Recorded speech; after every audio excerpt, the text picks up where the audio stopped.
नहमदु व नसल्ली अला रसूलिल करीम अम्मा बाद फ़अऊज़ु बिल्लाहि मिनश शैतानिर रजीम बिस्मिल्लाहिर रहमानिर रहीम अल्लाहुम्मा सल्लि अला सय्यिदिना व मौलाना मुहम्मदिन व अला आलिहि वसल्लम। हदीस रसूल सल्लल्लाहु अलैहि वसल्लम चैनल पे आप सबको खुशामदीद। ये जो सिलसिला चल रहा था वो चल रहा था कि सच्चा और पक्का और हकीकी और कामल मोमिन कौन है, उसके बारे में माशाल्लाह काफ़ी बयान हो चुके हैं। तो आज हम उसके उल्ट यानी ये देखेंगे कि मुनाफिक की कौन कौन सी अलामतें हैं कि हमें देखना चाहिए। खुदा न खास्ता हम में से कोई ये बुरी आदत मौजूद तो नहीं है जो आप वसल्लम ने बताई है कि मुनाफिक की ये 3 या 4 अलामतें, एक रवायत में 3 है और एक में 4 है। तो हमें अपना ज़रा मुहासबा करना चाहिए कि खुदा न खास्ता हम कहीं इस बुराई में तो मुब्तला नहीं है। तो यह हदीस मौजूद है, बुखारी शरीफ में 33 नंबर है इसका, और मुस्लिम शरीफ में 59 है, और तिरमिज़ी शरीफ में 2631 और सुनन नसाई में 1330 और 1332। ये 4-5 मैंने किताबों के आपको हवाले बता दिए हैं, और चैप्टर है ईमान की हकीकत, और रावी हैं हज़रत अबू हुरैरा रज़ी अल्लाह ताला अन्हो।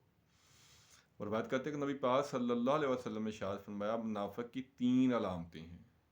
एक रवायत में 4 है, लेकिन हम यहाँ बयान कर रहे हैं 3 वाली। पहली रवायत है कि जब वादा करे तो झूठ बोले, जब वादा करे तो वादा खिलाफी करे, जब बात करे तो झूठ बोले, और जब उसको अमानतदार बनाया जाए, कोई चीज़ उसके पास रखी जाए अमानत के तौर पर, तो उसके में ख़यानत करे। अब ये 3 अलामतें हैं जो मुनाफिक में होती हैं। तो जब बात करेगा तो झूठ बोलेगा, और बदकिस्मती से हम इसका शिकार हो चुके हैं। बहुत कम है जो हम सच बोलते हैं। झूठ के बारे में काफ़ी बयानात हो चुके हैं। एक और रवायत, बस एक ही आज रवायत करेंगे, जहन में आ गई। अम्मा आयशा रज़ी अल्लाह ताला अन्हा इसकी रावियाँ हैं कि नबी पाक सल्लल्लाहु अलैहि वसल्लम को सबसे ज़्यादा जो नापसंदीदा आदत और काबिल नफ़रत आदत थी वो झूठ की थी। कोई शख्स अगर आपके पास झूठ बोलता तो आपके लिए नाकाबिल पसंदीदा रहता जब तक आपको पता न चल जाता कि आपने इस आदत से तौबा कर दी है।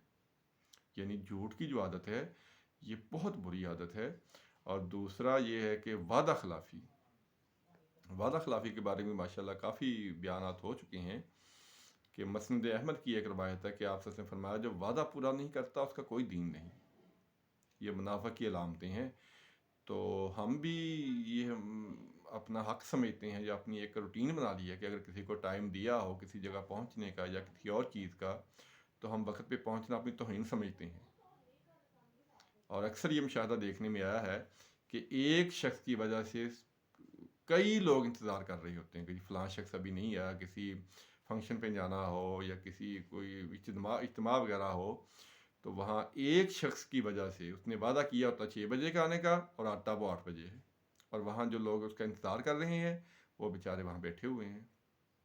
ये कई दफ़ा चीज़ देखने में आई है।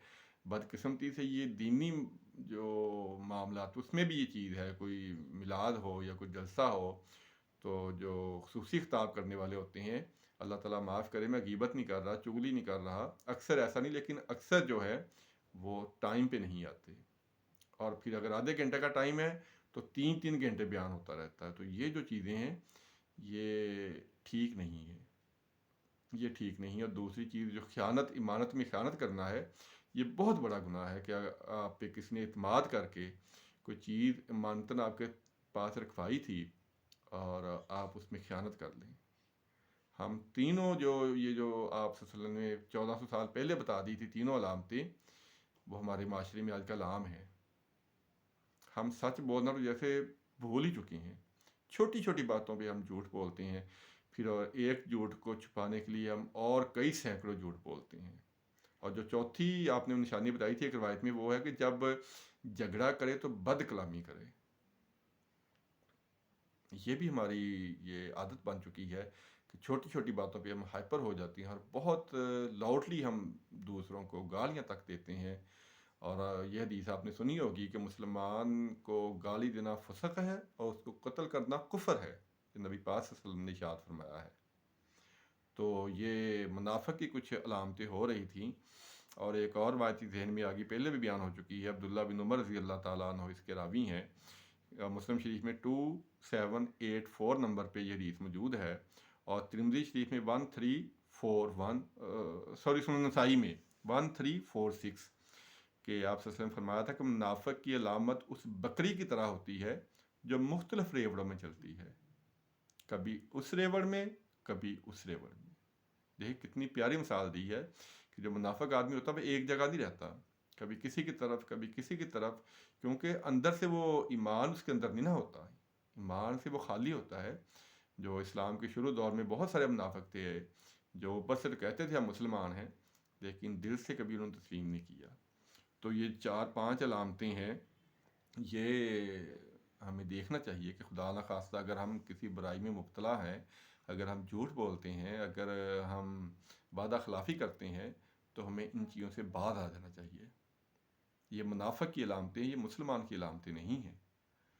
اور ایک اور روایت ہے، وہ انشاءاللہ پھر بیان ہوگی، کہ آپ صلی اللہ علیہ وسلم نے فرمایا تھا کہ وعدہ جو ہے، وعدہ ایک شخص نے آپ سے کوئی چیز لی تھی، کوئی لین دین کا معاملہ تھا، تو اس نے کہا تھا کہ آپ یہاں رکیں، میں ابھی آتا ہوں، تو وہ شخص 3 دن بعد آیا تھا، تو نبی پاک صلی اللہ علیہ وسلم وعدے کی وجہ سے وہاں 3 دن کھڑے رہے۔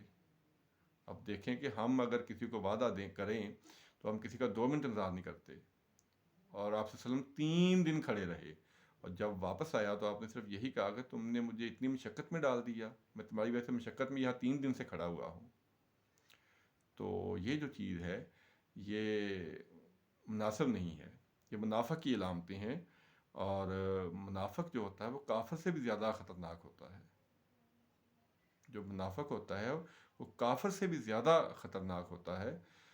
تو ایک اور روایت اسی سلسلے میں آگی ذہن میں، ابو سعید خدری رضی اللہ تعالیٰ عنہ اس کے راوی ہیں، مسلم شریف میں یہ 49 نمبر پہ، اور سنن ابی داؤد میں 248 نمبر ہے اس کا، اور سنن ابن ماجہ میں 1275، اور ترمذی شریف میں 2172، اور سنن نسائی میں 1317، کہ آپ صلی اللہ علیہ وسلم فرمایا کہ اگر کسی برائی کو دیکھو اور اگر طاقت ہے تو اسے ہاتھ سے روکو، ہاتھ سے نہیں روک سکتے زبان سے روکو، زبان سے نہیں تو کم سے کم دل میں تو برا ضرور کہو۔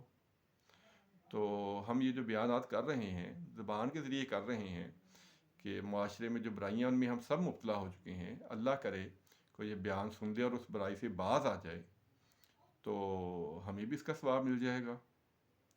کوشش کرنی چاہیے کہ حدیث کی کتب کا ضرور مطالعہ کریں، میں بڑی دفعہ یہ کہہ چکا ہوں کہ حدیث کی کتب کا ضرور مطالعہ کریں، اپنے گھر میں لا کے رکھیں، اپنے بیوی بچوں کو پڑھنے کے لیے دیں، ہمیں پتہ تو چلے کہ ہمارا دین ہے کیا، ہم نے زندگی کس طرح گزارنی ہے، اور وہ اس کا جو زندگی گزارنے کا جو طریقہ ہے وہ ایک ہی جگہ سے مل سکتا ہے، نبی پاک صلی اللہ علیہ وسلم کی سیرت طیبہ کو پڑھنے سے۔ اللہ تعالیٰ سے دعا ہے اللہ تعالیٰ ہمیں منافقت سے بچائے اور سچا اور پکا اور کامل مسلمان اور مومن بنائے، آمین ثم آمین۔ السلام علیکم ورحمۃ اللہ وبرکاتہ۔